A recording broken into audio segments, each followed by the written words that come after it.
evening. Thank you very much for joining us here on Mirror Now. This is Urban Debate and I'm Heena Gambhir. On this special show ahead of Budget 2022 today, our focus is job creation and why it should be among the top priorities of Finance Minister Nirmala Sitharaman on 1st of February. Most experts have called India's economic recovery as K-shaped. Now, what is a K-shaped economic recovery? Well, a K-shaped recovery happens when different sections of economy recover at different rates. Now, recently, as per a survey by Mumbai-based think tank People's Research on India's Consumer Economy, during the recurring waves of COVID pandemic, the annual income of the poorest 20% of Indian households that was consistently rising since 1955 plunged 53% in 2020-21 in just 1 year. Now, this in comparison to the levels that were seen in 2015 and 16. It's simply like, last year, the 20% of this population earned just half of what this population used to usually earn every year.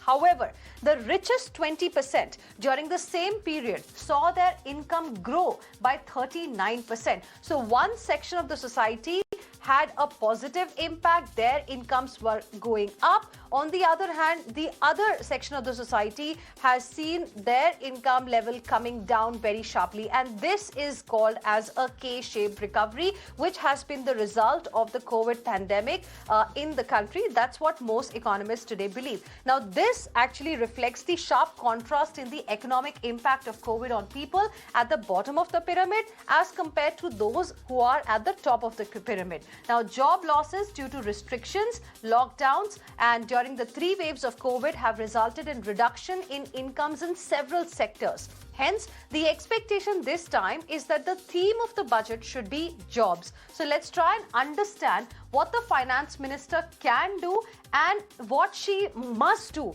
for job-intensive growth in the country. And joining us on the broadcast this evening is a very interesting panel that we have for you. Sabina Dewan, founder and ED Just Jobs Network. Rituparna Chakraborty, co-founder and executive vice president, Team Lease, joining us on the broadcast this evening.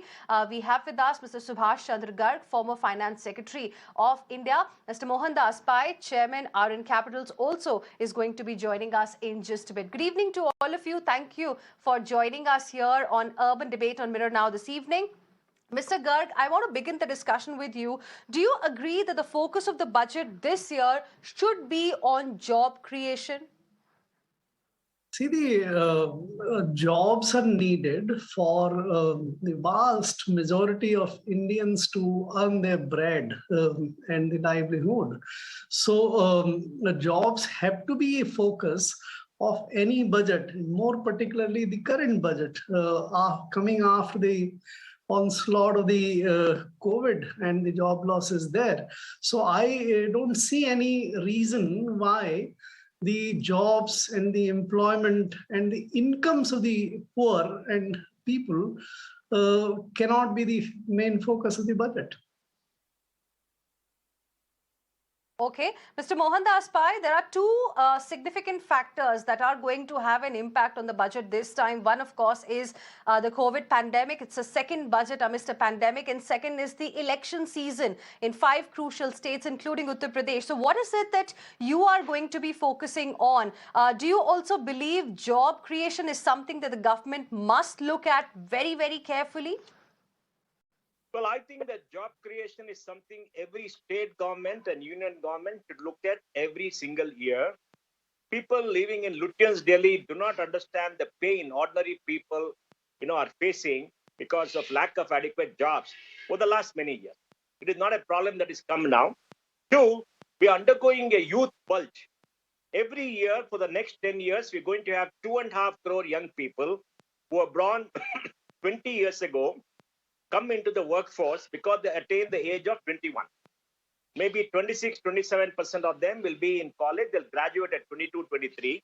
Out of 2.5 crores, 1.5 crores may require jobs because after 1 crore, there will be many who will get married and get off the job force.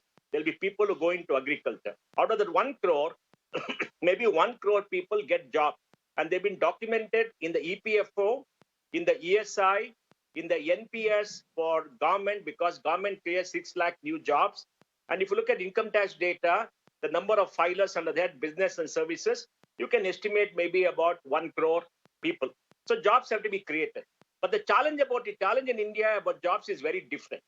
The whole of the South is a job creating area because the South, like Karnataka, Maharashtra, Gujarat, Telangana create a large number of jobs. If you look at the EPFO, you can find out formal jobs.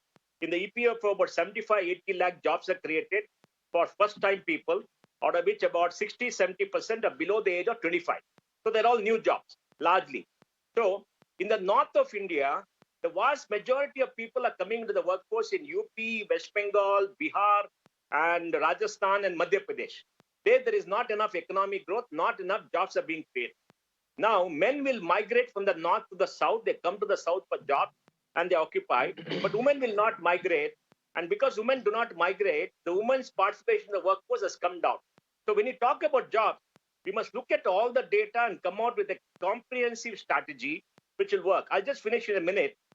My view is we must incentivize labor-intensive industries to set up shop in the 350 poorest districts out of the 725 districts in the country. And how do you do that?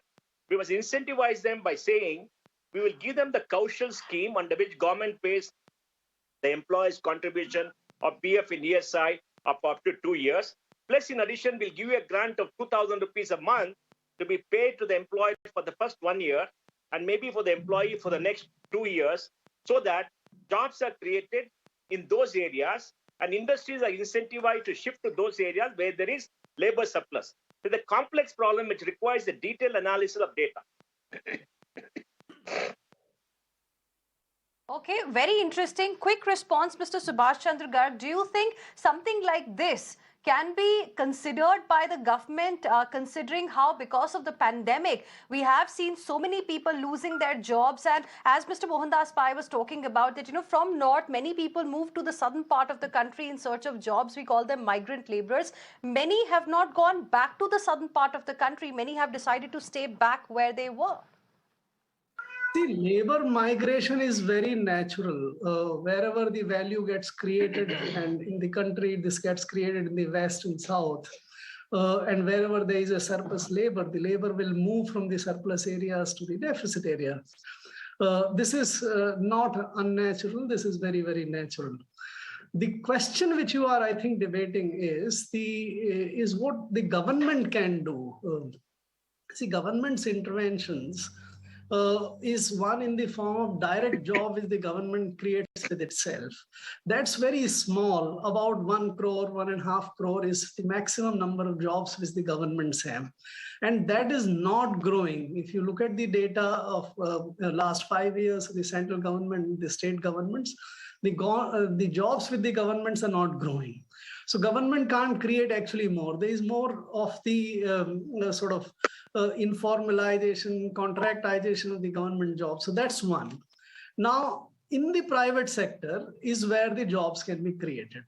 Now, in the private sector, we should, I think, keep in mind that the EPFO jobs, which are the establishments, which are registered, which are formal, which employ labor, that's also very small in number. We have about 5 to 6 lakh. No. 75-80 lakhs a year. I'll respond to you, Mohan, with data also. So we have about 5 to 6 Doc, lakh. this is all about data, Doc. Please look at data. 75 to 80 lakhs, it is there. They publish it every month. Please look at data. No, that is, you see, that data, you will have to go into the details, what is added and how much is reduced and what is the net. The fact remains that in last 1.5 years, about 30,000 companies actually went out of the EPFO. The number of establishments which have registered have declined. And the aggregate number is not more than 5.5 crores, whereas we have 40 crore labor. Now, of the 40 crore labor, we have about 10 crores working in farms. We have another 10 crores working in the agriculture labor as labor, and another 10 crores in the MSMEs and own account workers and all. So you have about 30 to 35 crores workers who just cannot be helped by any of the scheme relating to provident fund management or giving them. So in my judgment, the government will have to come up with something what can be done for these 35 crore people. Now, there are two big interventions which the government is doing. One is this NREGA. And in the NREGA, this is the last resort. Where the people can go and find something to survive on. Last year, about 11 crore labor reported for this work, which gives you the minimum amount of money, and the average was only about 30-35 days. Right. So that has to be strengthened, that has to be continued, expanded, because that's the last resort. But the bigger one, which is required, is this remaining 20 odd crore.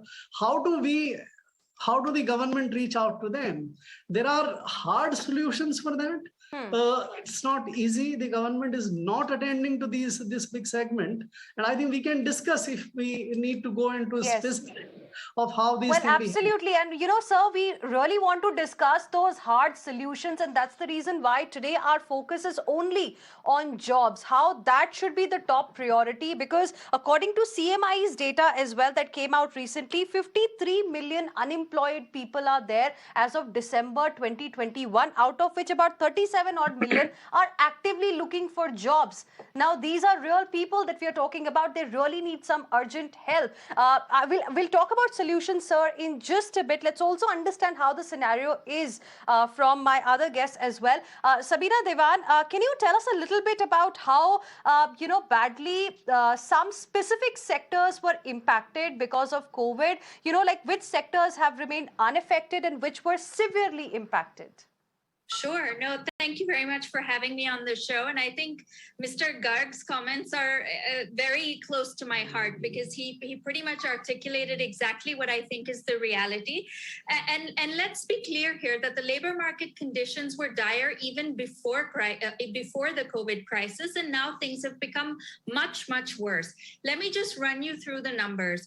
The unemployment rate, as you just mentioned, the unemployment rate in December of 2021 was 7.9%. Even before COVID, 1 out of every 2 people, right? Just under 50% of our working age population was in the labor force. That means 50% was not, right? Only 50% of our labor force, of our working age population is actually either employed or looking for work. And this situation has gotten much worse. Before the crisis, our youth unemployment was already 3 times the overall unemployment rate. And now that has accelerated much, much further. And women in particular, we know, have been hit particularly hard. Right? And this ties exactly into your question, which is which sectors have been the hardest hit and which ones are doing okay. And what we're seeing is that sectors like hospitality, like retail, like tourism, all of these sectors have taken a real hit with all of the pandemic lockdowns and the other containment measures that governments have been taking, and general uncertainty in the market. And there are 2 things that we have to keep in mind when we look at the way that this story is playing out with sectors. So as I said, hospitality, retail, tourism, all of these sectors have suffered. Where we are seeing some bright spots are, for example, the IT sector, right? Or we're seeing some uptick in e-commerce, for example. But when you look at the sectors that are actually faring well, those are sectors that are skill biased. Only some of our youth, as Mr. Garg just mentioned, there's a large proportion of our youth, right? We have 360 million young people between the ages of 15 to 39, a majority of which don't have an 8 pass, or just barely 8 pass. A few of them maybe a little bit more 10th pass, and that's it, right? So when you have such a large share of young population, as Mr. Pai mentioned, a demographic bulge, a growing youth population, and a majority of them don't have the kinds of quality education or skills to be able to partake in the sectors that are actually doing well, this really brings us to the question, what needs to be done to create jobs for those young people and for those people that are on the lower end, people in the informal sector, our street vendors, folks in rural areas. Aside from Manrega, there was no other safety net. These are the people that were hurt, and these are the people that we need to find solutions in terms of jobs for.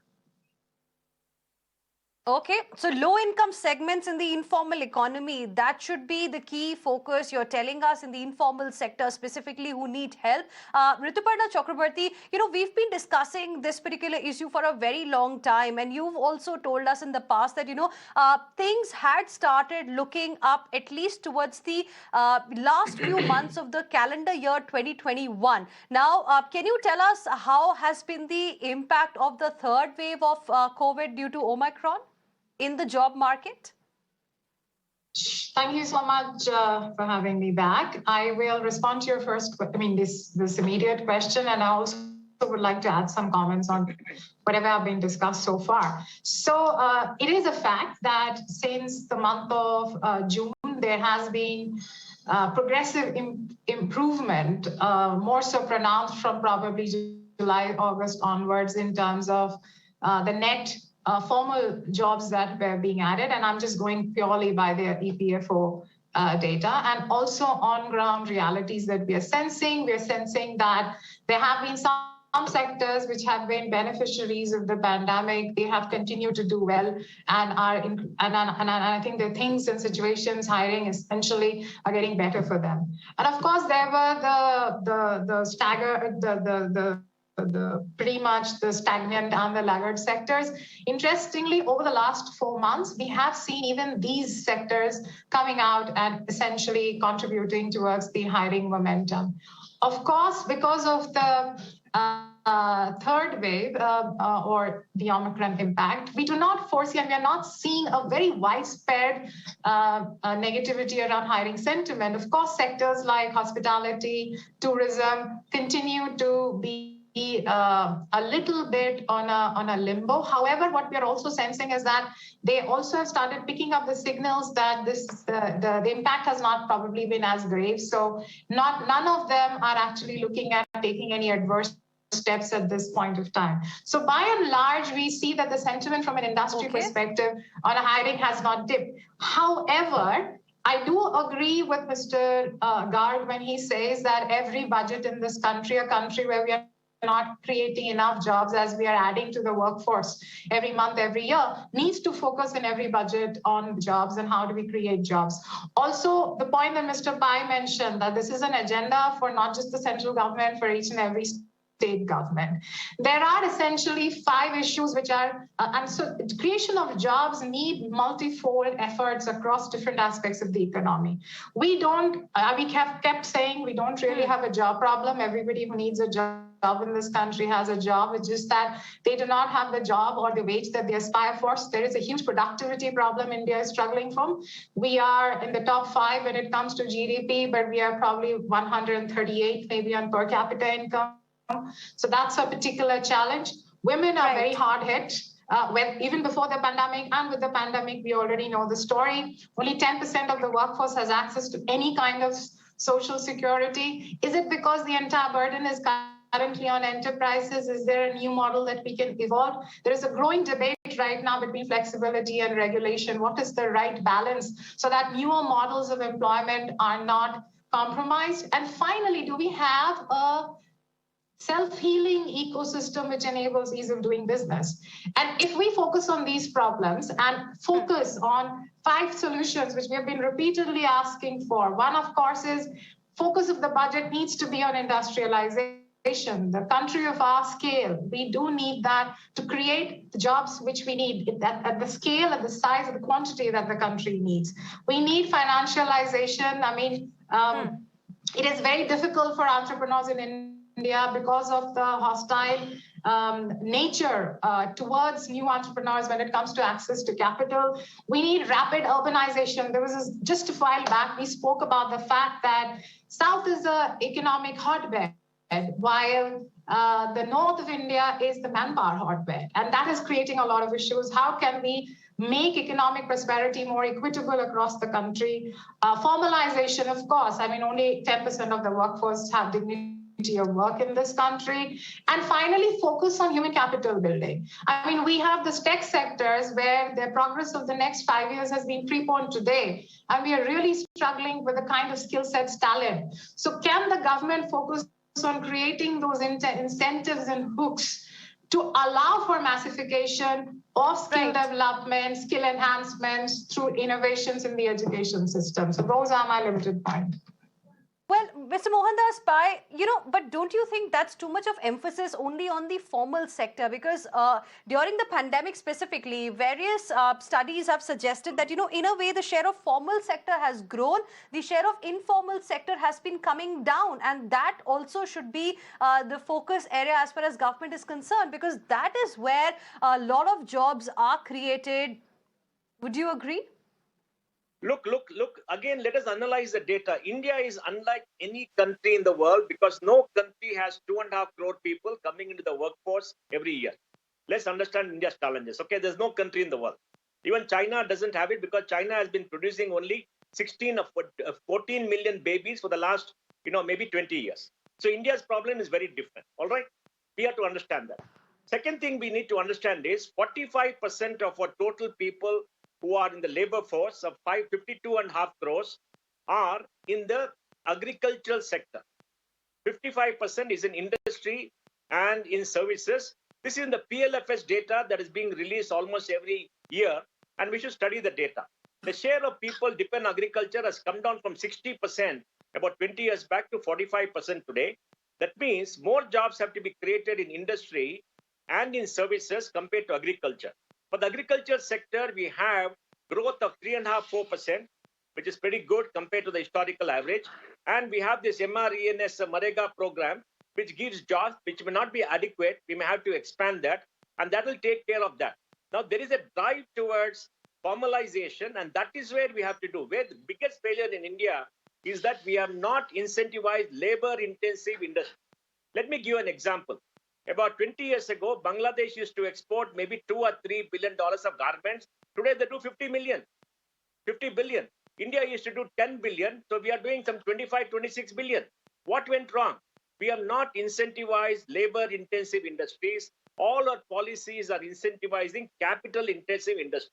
You set up a refinery with 50,000 crores, you'll get some 40,000 crores of incentives. And they'll only have 1,000 jobs because everything is automated. And because of this, Mr. Pai, do you think there has been a shift in activity as well? Because the focus has been on capital-intensive formal sector, there has been a shift in activity as well, from labor-intensive informal sector to formal sector?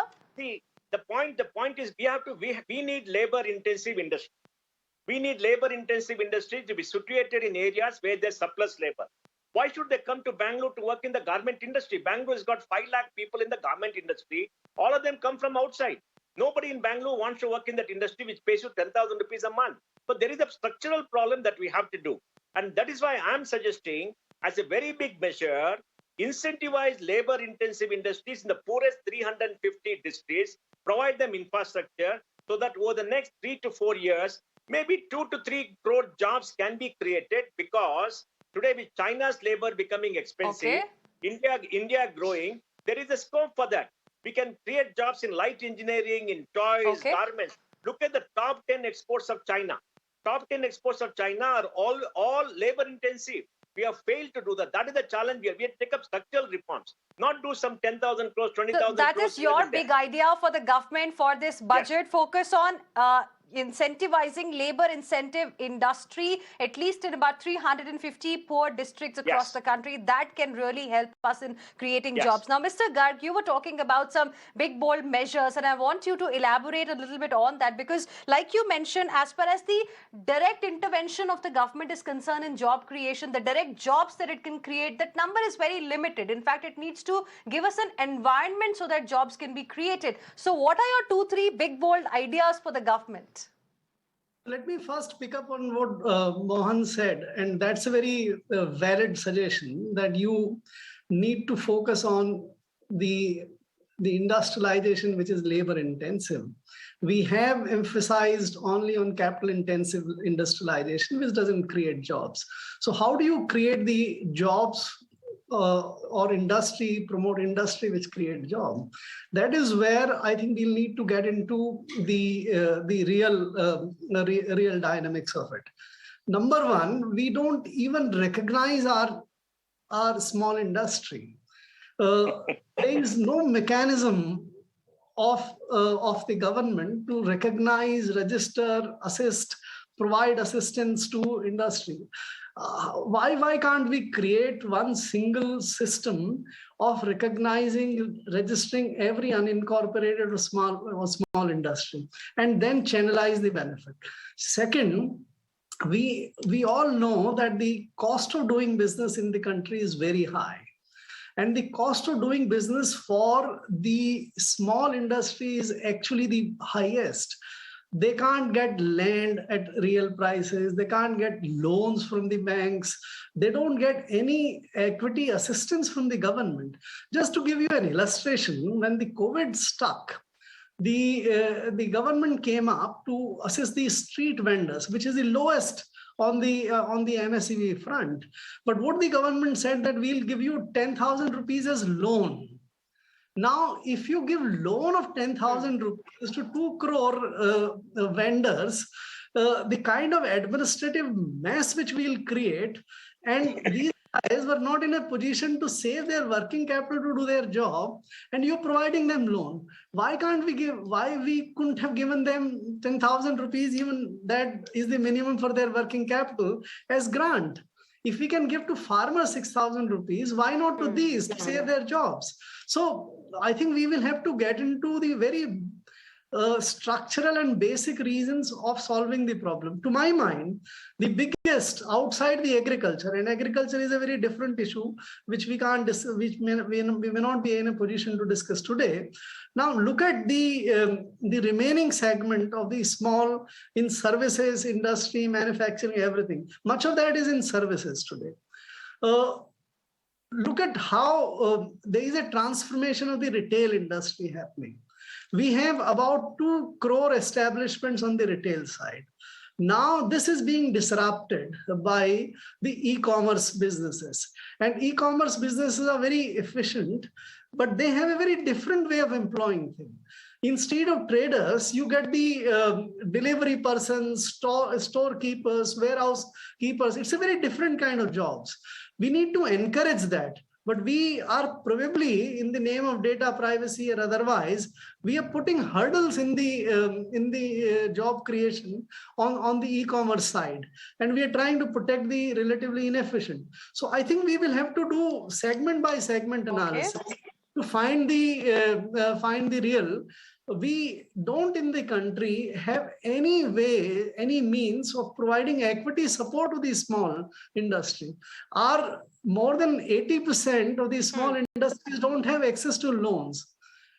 Even in the COVID period, we have tried to give them guarantees for the loans, but that's only to a smaller segment of the businesses. And credit guarantee by the government in a way substitutes the credit judgment. So I think we will need to get into very, very comprehensive into sector-wise, what was also being mentioned, which sector needs which kind of assistance. And the least is to recognize them. For example, Mr. Garg, 3 sectors that Sabina mentioned for our viewers. Yes. So, for example, Sabina mentioned three sectors for our viewers: hospitality, retail, tourism. Now, we know there was no direct help that came from the government side in the pandemic. And this was, in fact, the worst, you can say, casualty of the pandemic. The services sector, and within that, hospitality, travel and tourism, retail, etc. Do you think in this budget something should be done for them, even though towards the later part of last year, we did see that credit guarantee scheme being extended to hospitality and a few other sectors? But do you think some immediate help is what is required so that eventually we have some job creation too from them? Again, we are actually focusing wrongly in my judgment. The tourism sector, if you take it, the organized tourism industry is what is being assisted by the credit guarantee scheme. But much of the tourism industry is informal in the country. They have got nothing. And that is where they suffered. The travel is also the biggest employer after the agriculture and retail. But to save them, to continue to do jobs, you will need to provide them assistance directly. To my mind, again, if we are able to register every guy who provides the travel services, either singly or by employing one or two persons, if we can reach out to that and solve his current equity and the credit problem, allow him to sustain, change his way of doing travel business from the traditional to the electronic and digital now, I think we'll be doing much better assistance and help to save the employment and also contribute to the growth of the economy, rather than only sort of providing loans to the organized ones. Okay. Well, those are some very interesting ideas that you've given, Mr. Garg. Let me now go across to Sabina Dewan as well. Sabina, what will be your prescription for the finance minister to help India solve this current issue of job crisis? Because you also identified for our viewers, the sector specifically which need immediate attention right now. What can be the ingredients of, job-intensive growth? So absolutely. I would like to start by saying that the sectors I identified that were the worst hit, the hospitality, tourism, retail, but the strategies to address the jobs challenge have to be along broader lines, as Mr. Garg just mentioned. So the point that I made was a slightly different point about what the sectors that were the hardest hit were. Let me make two quick other points, and then I want to give you some strategies. As Rituparna mentioned, that there's some sectors that are starting to show positive signs of coming back and being revitalized. But let's be clear, this is also pent-up demand, and this is not sustainable in terms of job creation, right? So we have to actually not take these so-called positive, short-term positives as signs that the labor market is recovering, because this is just pent-up demand that we're experiencing. The second point I quickly wanted to make was about EPFO. I agree with Mr. Garg, and I think it's really important that we don't confuse EPFO with indications of new jobs added. What EPFO registrations are indicative of is that there is more formalization happening in the economy. Very wrong. Yes. I'll give you data. But it's not about, we've all looked at the data, sir, with all due respect. I'll give you data after this. But that said, I would like to offer some solutions in terms of short, medium, and long term. So in terms of short-term solutions that are quick, I think investing in infrastructure, there's no easy solutions. This requires investment, but I think infrastructure is the quickest way to create just jobs and direct jobs. The second is we need to expand access and quality of health and education, right? Just expansion of health and education. If we implement the national education policy and everything this what I think is a truly transformative policy that has been released in 2020, the implementation of it, for example, will itself create about roughly estimates suggest up to 1 crore new teachers, right? And that's just one aspect of the NEP. So I think this expansion of health and education has the potential very quickly, low-hanging fruit, to create a large number of jobs very quickly. Now, in terms of the medium-term investment, I absolutely agree with Mr. Garg. I mean, when we're talking about 70% of our businesses are actually unregistered, right? And 99% of them are unorganized, which means 20 people or smaller. So when we're looking at this kind of an ecosystem, the kinds of assistance that we give to our SMEs MSMEs have to be for very small businesses and looking beyond just loan guarantees or other kinds of support for formal sector, because most of our maybe some sort of a direct cash transfer, could have really helped the sector. That's what you are also trying to suggest. But Mr. Mohandas Pai disagreed with you on the EPFO issue. Quick rebuttal, then I'll go across to Rituparna. Look, the EPFO gives every month data for new entrants who are registered, who are paid social security every month in the age group of 18 to 22, 22 to 25, 25 to 28, 28 to 32, 32 plus. 60 to 70% of the jobs are in the age group of 18 to 25. These are all new jobs because they're first time registered. And the data comes by gender, it comes by 190 industries, and it comes by state. And it is there every month for the last 28, 30 months. Now, it keeps changing every month for the simple reason some of the people who have filed also leave. So they have to give you what is called the net increase in the payments made every month. And these are all genuine jobs because unless you pay money for the month, you're not registered as a person who has got a new job. Now you can look at the number of enterprises registering. From my search, about 1 lakh to 1,50,000 new enterprises register every single year. And that is happening. All right. So there is a large amount of formal jobs being created. Now, these jobs are only in the 55% of India's working population, which is non-agriculture. They are not the whole picture. So we got to be very careful when we talk about job creation, because job creation in agriculture is different from informal and informal is different from formal. Informal today, we have about 12 crore jobs. Between ESI and PF, we can always say we have got something like about 8 to 9 crores. And then we have got self-employed who are also there for the income tax data. And then we have got 2.5 crores in the government sector, 50 lakhs in the central government because they're verifiable from the controller of accounts because the government pays wages every month. Now, the last point I want to make is there is no magic wand for the government of India to wave and do this. They can give more money for Marega. They can give money for some job incentive program. What has to be done is each state of this country has to come out with its own job plan.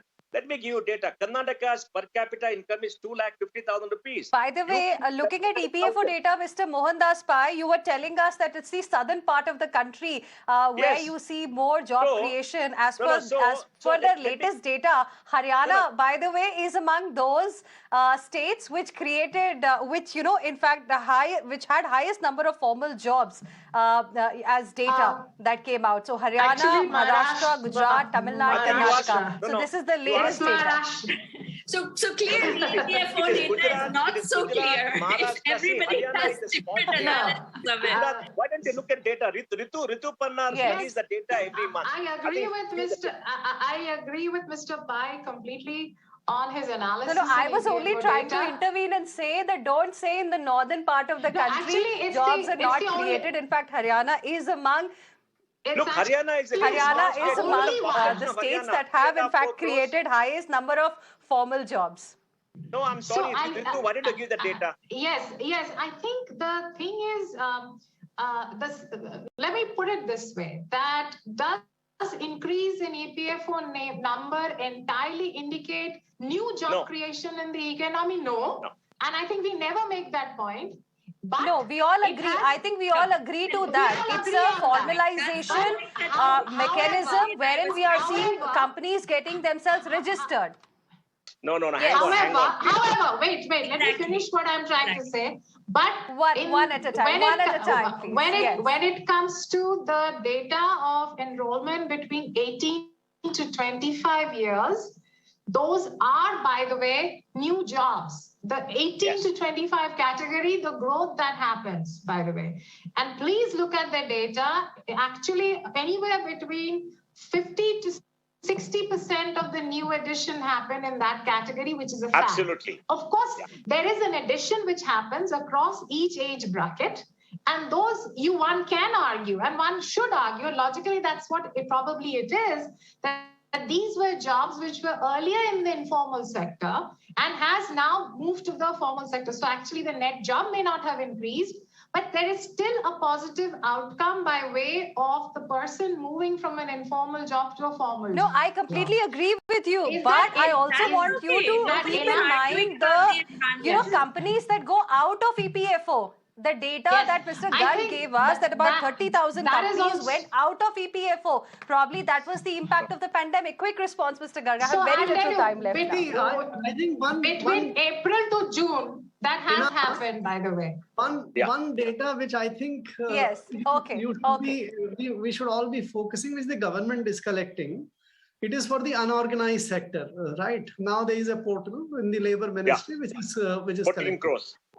So Yes. there are 25 crore, and these people are neither from the EPFO nor from the agriculture and neither from the government. So these three categories are excluded. And this 25 crore already registered, the government expects this to be 40 crores, 39 crores or something. I think this is the class of labor which is the most vulnerable. We should be talking about them. There is a means for the government to reach out to them. Unfortunately, the portal is in a way static portal. It just registers and doesn't interact in how they can be provided assistance by the government or the jobs. But we should focus on this segment in case we want to do something with the labor problem. Neither the government employment nor the EPFO employment needs government's assistance. I think they are self-sufficient. They can take care of themselves. This is the segment which is required to be taken. Can I make a for this point segment, here? Mr. Mohandas Pai, do you think urban Narega, something that we've been discussing for a very long time, can be considered? Is that an idea whose time has come now? We cannot have a sweeping suggestion, urban Narega. For example, look at Karnataka. If you have a urban Narega for Karnataka, the numbers will be very small. All right? Because nobody wants a job at 250, 300 rupees. Look at UP. In UP, urban Narega will be a very big job. So, see, my point is very simple. India is not a homogeneous country. The problem is not With the same elections in UP, do you think that will be a good idea? Yes, UP, Bihar, Madhya Pradesh, West Bengal, that will be a good idea in the urban sector, along with the Marega program for the rural sector. I'll have to leave. But in the south, it will be a me. very different program. So my view is, Yes, each sir. state, based upon the data it has and the workforce, should come out with its own strategy. And Government of India should fund each state to produce jobs so that the states take responsibility to implementing the program, because they are closest to the ground. They know what is required. Now, the union government having a program and doing everything, it can work up to a particular point. So we need a different strategy in the future to tackle this very, very big challenge.